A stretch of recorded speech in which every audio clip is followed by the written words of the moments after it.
Oh, hey, how's it going again?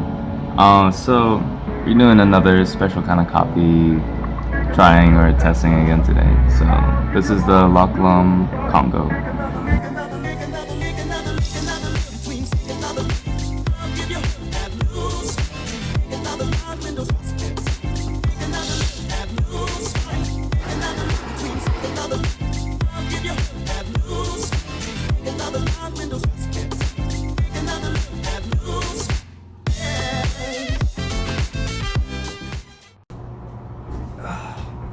Okay, so after we kind of just brewed this coffee, I'll go ahead and kind of wait till it cools down, and then I'll go talk a little bit more about the coffee.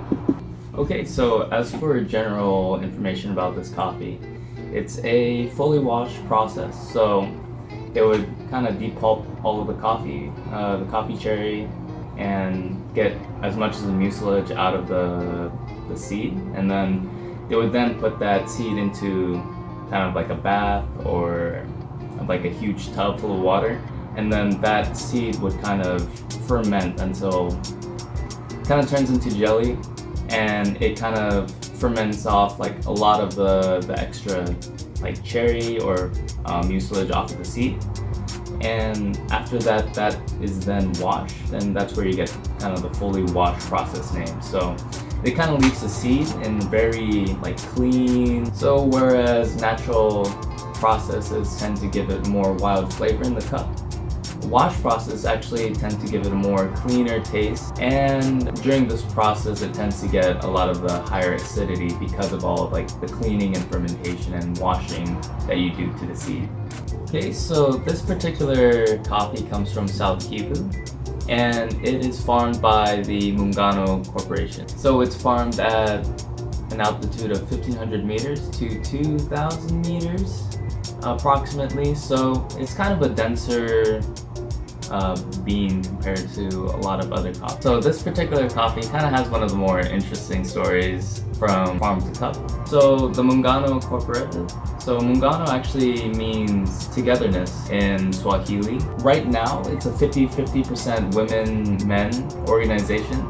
So through the GALS, or Gender Action Learning System, it's kind of an initiative that they started to sort of like, through this initiative, empower women and kind of address like the imbalances and roles that they have. So this kind of helps them take charge of their finances, and as well as like give them a voice within the cooperative. So they kind of work together, and this is kind of where this coffee comes from, and I thought that's super interesting. Okay, so now that you've kind of listened to me talk long enough, let's go into the taste.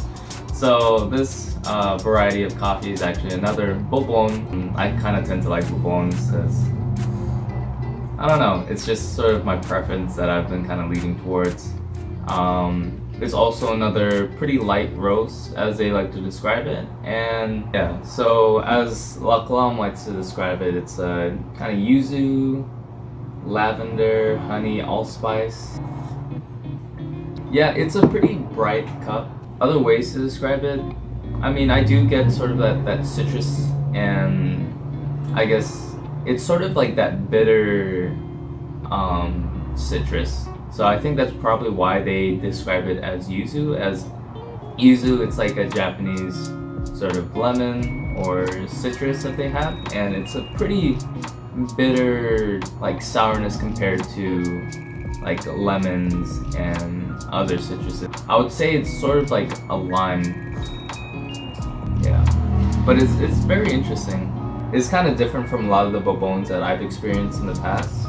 It's very flowery. So actually the way I kind of discovered this was through Instagram. So they were kind of giving like recommendations on what kind of coffees to try out, and one of the questions were like, if you're searching for like a flowery, kind of citrusy, kind of bright cup, they would try the Congo Togetherness. So I was very interested in trying out this cup of coffee.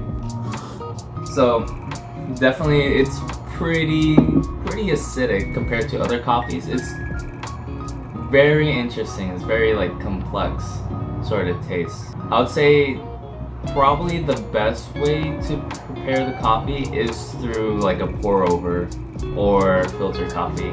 I've kind of experimented with sort of espresso type.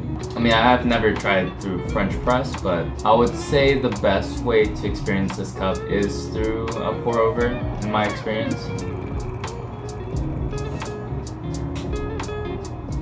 But yeah, it makes a pretty interesting cup. Definitely not the traditional flavors that you kind of associate with coffee. I was sort of looking for more of like a tea-like experience, kind of looking for the sort of like geisha type of coffees. I would say this is pretty close to like what a geisha would taste like.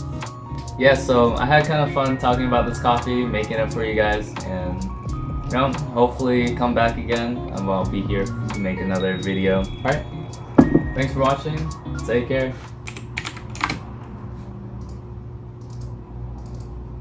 Probably look really short or it's small in this camera angle. But don't worry, it's my desk is just raised up a little bit just so I can like have everything in the picture. And since I'm too tall, you know.